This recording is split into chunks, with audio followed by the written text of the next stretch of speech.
South Africa's automobile industry continues to evolve as it celebrates 100 years of its existence. There is a gathering in Cape Town right now of industry players, and my colleague Liabo Setho is there. We lost her earlier. Very good afternoon, Liabo. Sorry we lost you earlier, but do proceed with your interview.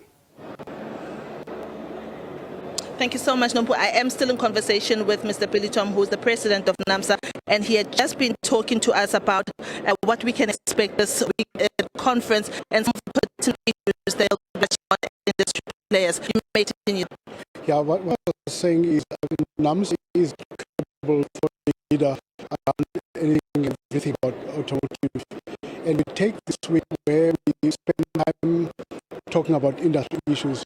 This year, what's important about it, we're celebrating 100 years of existence, and we'll be reflecting on the 100 years. I think, as you've said before, around us we're surrounded with vehicles that have been produced in the country. Some are as old as 60.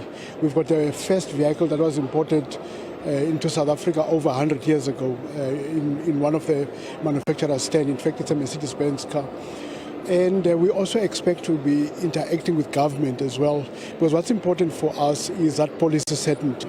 If you look at the growth of this industry in the last 30 years, it grew because of the government policy, because we put policies in place, and in the process we exported just under 6 million cars with a revenue of 1.7 trillion rands.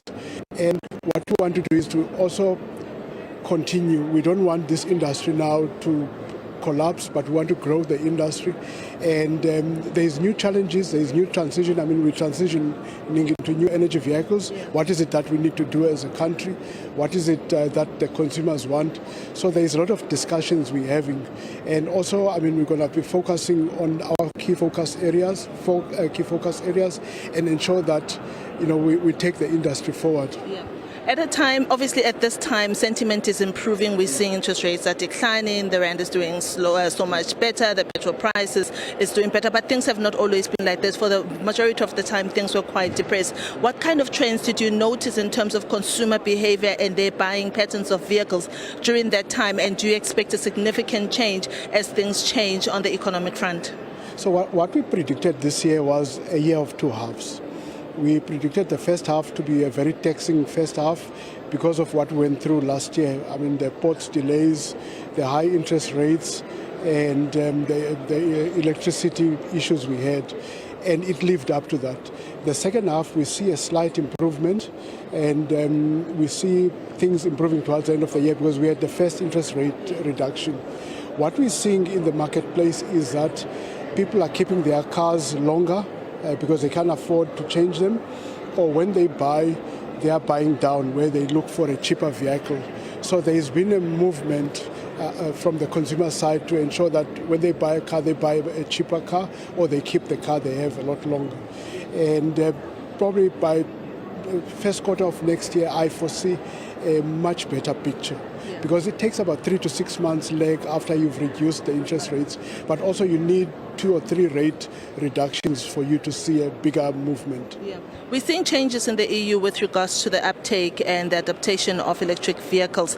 I know that in South Africa we're also looking at EVs, but more of a hybrid model. As other parts of the globe, you know, change their direction, what direction do you foresee South Africa taking? I think in South Africa what we're seeing is, firstly, the uptake of new energy vehicles is growing at double digits, but it's only contributing about 1.5% of the total sales. But what we're seeing in South Africa is the contribution of hybrid vehicles. So 85% of EV sales are hybrid. We see people buying more hybrids and then later on transition to EVs. But also if you look at the infrastructure, I think it's going to take some time to be where we want it to be. But what has been interesting is, as a build-up to the event, we had people that traveled from Johannesburg to Cape Town via Gqeberha using EVs. I mean, they drove 2,200 kilometers and over a 4-day period. And I think we'll later on hear their experience. But based on what I've heard from them, it was a good experience, some good learnings. And we see people transitioning. I mean, we live in a global village and people see some of the products around the world. Yeah. A partnership between government and the private sector predicts that if things continue to go well, we may see an economic growth of around 3% per annum. How would this translate into the industry that's already evolved over so many years, and what would this 3% economic growth do for the industry?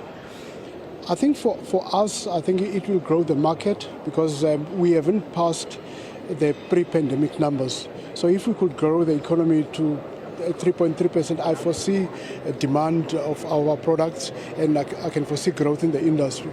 And once you grow, you even are able to localize because this is a scale business.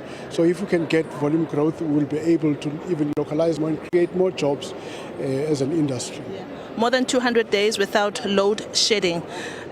For the industry, this must be quite significant as it should be. What's your reading of this, and also the government of national unity? What kind of prospects does it bring to your prospects and also your outlook in the future? I think I call it the 2 quarters of no load shedding is good news for us, but not only for us, but also our suppliers. Because some of our suppliers are fairly small, they cannot afford generators. So this has been very good. I think where we are now looking at it's around the ports. I think if we sort the delays, and I think there's a lot of good work that's been done, we will be in a good space. I think for me, the government of national unity has been, I think, the best thing to have happened to us as an industry, to the country as well, because it brings diversity. It's 10 different political parties. It's about 70% of the electorate. And each ministry is bringing something different. And we're excited about the interactions we've had with the ministers. I mean, in the next 48 hours, we'll be meeting the Minister of DTIC. And we want to build that relationship because he's got 5 years to be with us. And as an industry, we've built this industry to be where it is. Now we want to take it forward.